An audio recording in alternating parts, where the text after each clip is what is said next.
Hey, welcome to this tutorial on how to use the dialog and quest asset. In this video I'm going to show you all the different cool things that you can do with this, how to create dialogues, how to create events, and also how to create quests for your game. So we are going to start over. I will delete what I have right now, and what we are going to create is a quest that you need to go retrieve the gift of the ghost.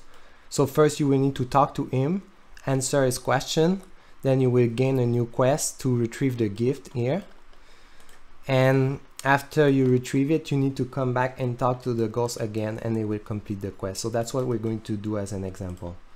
So first I'm going to delete everything that we have here because I want to redo it.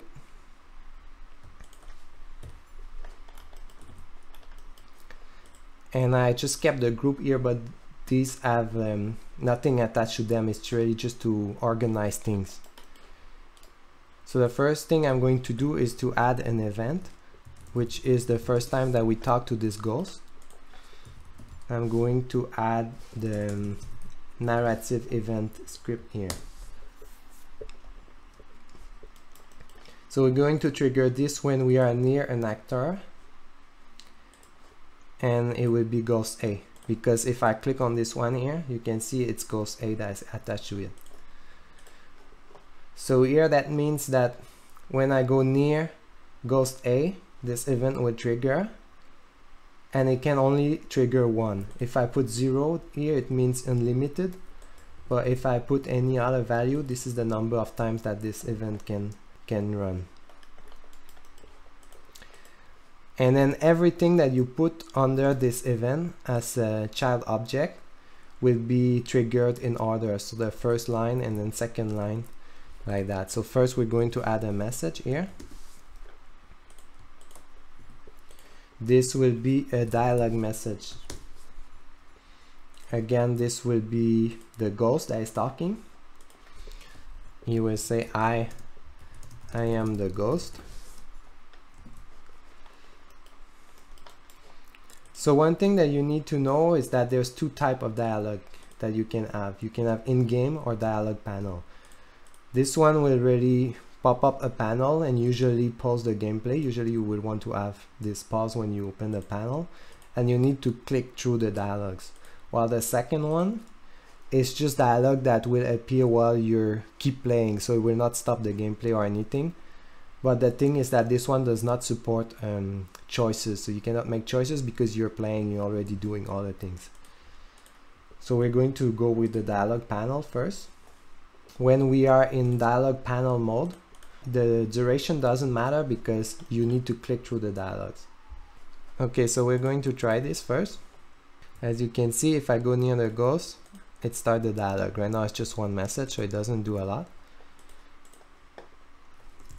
So we're going to add more, and this second message here will have dialogue choices. So I will write, would you like to find my gift? And I'm going to add two choices, dialogue choice, yes and no. These choices need to be added on the same line than a message because they will appear in the same box. And then the thing that you have to do when you add choices is that you need to add a new event for each choice. So we're going to add talk yes and then talk no. I just duplicated the things, but since we're going to call those events from a choice, we don't want any trigger on them, so I'm going to choose manual and remove this here. Okay, so I'm going to put 0 here. This one I don't want to be 1, I want it to be unlimited because you can ask as many times as you want if you don't select yes. And then I'm going to put a message for each. You said yes, and then you said no. And then I'm going to connect each choice to the event. So the yes choice will bring to this event, and the no choice will bring to this event. So let's try this.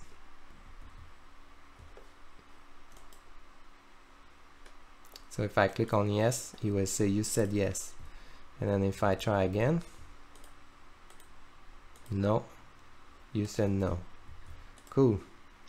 So the next thing we're going to do is to start a quest when you choose yes.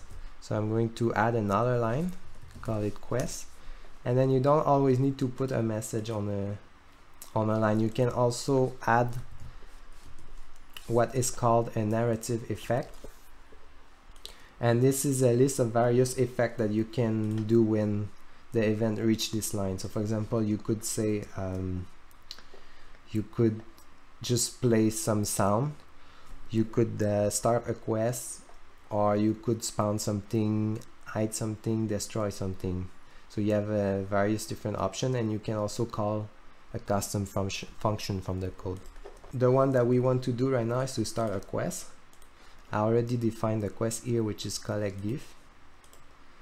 And by the way, these things are defined in the resource folder, so we have the different actors here. So if you want to create a new one, you can just duplicate with Ctrl-D, and then we have the quest. So let's go back to the dialog. This should start a quest. And also another thing that I could add, let's say I want to wait 1 second, I can put the wait effect. So that's mean it will wait 1 second after you talk to him before starting the quest. The next thing that we're going to do before we test this is to add an event, which I will call GIF event. So this event, what it will do is that when you reach a zone near the GIF, it will remove the GIF and then end the quest. So let's try this. First you will want to make sure that you set a region here.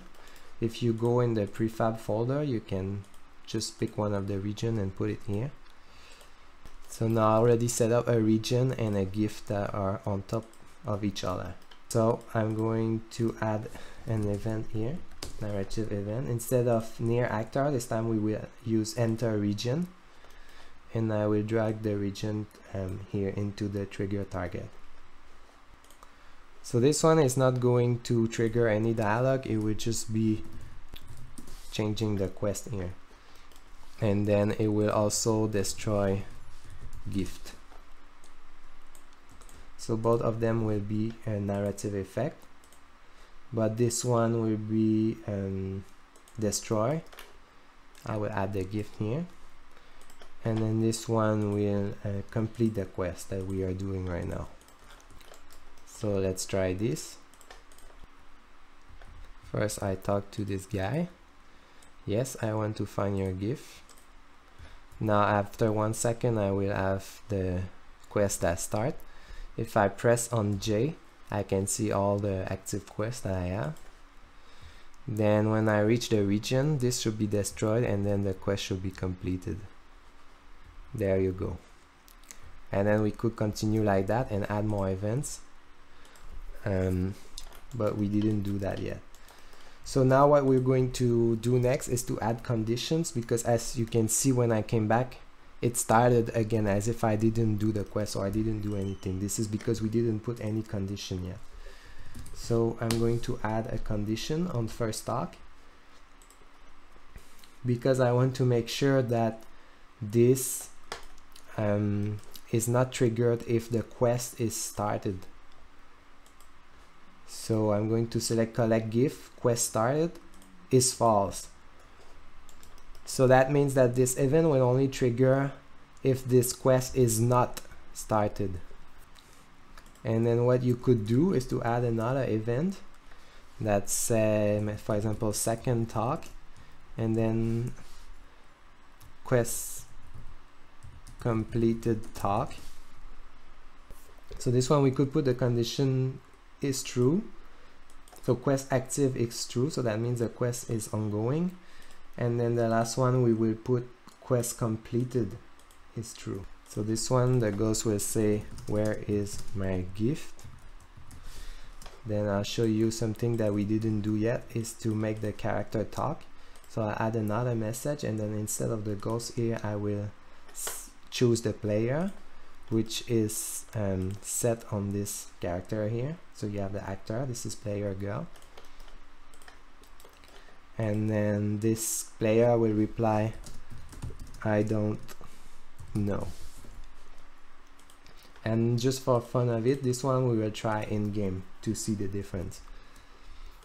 And then the final one that we will do here, we will remove the choices and we will say thank you for finding my GIF. And then we will try that. So let's do this here. Yes, I want to find your GIF. Okay, now if I come back and talk to him again, that's the in-game dialogue. He's just say, where is my GIF? And then the character says, I don't know. Now we're going to complete the quest. Alright, and come back, and now the last dialogue should trigger. Thank you for finding my GIF. Now there will be a small bug in what we've just done, and the bug is that if I don't talk to the ghost and go directly to the GIF, it will still complete the quest because we didn't put a condition on this event. So what we can do here is to add a condition, and we want to make sure that the quest is active, otherwise this event will not trigger. So this covers all the basics for dialogues and quests, but there's more than that you can do. So as you've seen, there's a lot of different effects that you can trigger and also different condition that you can have. So there's a lot of different kinds of events that you can create with this system. Well, you could have enemies that appears when you enter the region. So you could choose, for example, spawn, and then you would select enemies. Just pick a prefab here.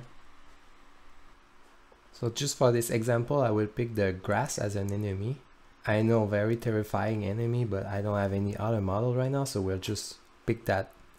And then can have another region here. Region spawn. And I will put an ID on it, spawn, and write spawn here. So that means when I go into this region, there's also enemies that will spawn.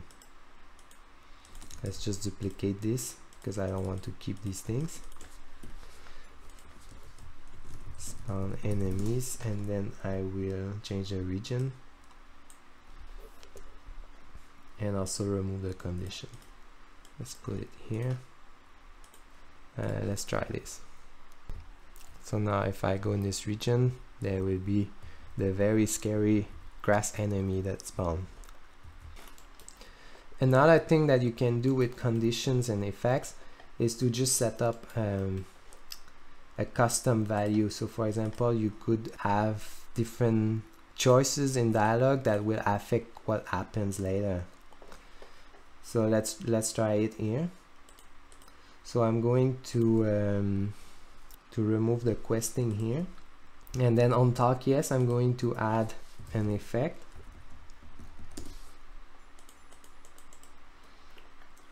Custom in, set yes, set to 1, and then on no, I'm going to add set no, set to 1. So this is really just a custom variable that you can use later in a condition. By itself it doesn't do anything, but if you want to keep track in the game what you said for dialogue, let's put this one to only one time, and then this one will be the second dialogue. This one will really be based on what you choose in the first dialogue. So this first message will say, remember you said yes, and the second one, remember you said no. I'm going to add conditions. Conditions don't necessarily need to be on events, they can also be on directly on the dialogue. So that means, for example, if I add one more message here that has no condition, this one will always play. So I could say just hi, and then the other one will only play if the condition is true. So this one will go take the custom value that we set before. This one will be set no equal 1, and this one will be said yes equal 1. Okay, we don't need this. Okay, so let's try this. I go talk to him, say I am the ghost. Would you like to find my gift? No. Then if I go back and talk to him again, he will say, remember you said no, because of the custom value that we assign as a effect and then as a condition. Okay, so that covers all the basics for dialogues, events, and quests. The last thing I want to show you is how to use custom effects and custom conditions. This is a bit more complicated, but as you noticed here, you have a value custom condition. So if there's a new condition that you would like to add into the system that is not already defined, then you can define your own, and same for the effects. Here you can define your own. So the way it works is that you need to create a script. We'll go here and maybe just create a folder called custom. I'm going to create a script. Okay, so let's call it effect gain item. So when you create a custom effect, you need to inherit from the custom effect class, and you need to use here using dialog quest so that you can find this property. And you also need to override the doEffect function. So here basically you can put whatever code that you want when this effect will be called. So if you have any inventory system in your game, you could add here something that will add an item to your inventory. But since we don't have an inventory system in this demo, we're just going to spawn something. You could add an object here as a parameter, and then we're just going to spawn this at the same position than the player. Alright, then if you want, you could also create a custom condition. Let's call this as item. Again, you need to using dialog quest and inherit from custom condition this time, and in this case you need to override the isMet function, and here you just need to return a boolean to tell if the condition is true or false. You could do find object of type, then if you have a script on your item, you could just find it like that. Let's just create a script for the demo. Let's call it item. So if there's any item in the scene, this would return true. Okay, so the next thing that you need to do is to add the tag here create asset menu so that you can create the scriptable object from Unity.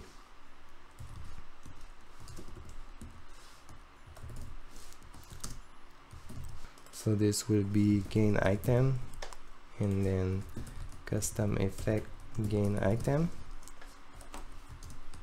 and the order can just be 0, and I'm going to copy that on the other one too.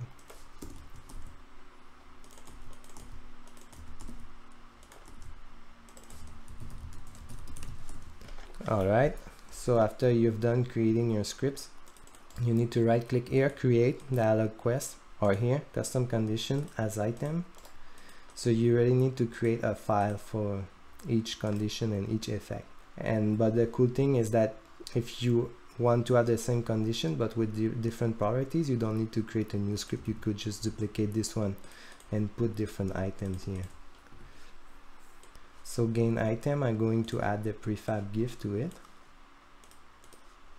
Now let's go add this into the custom condition.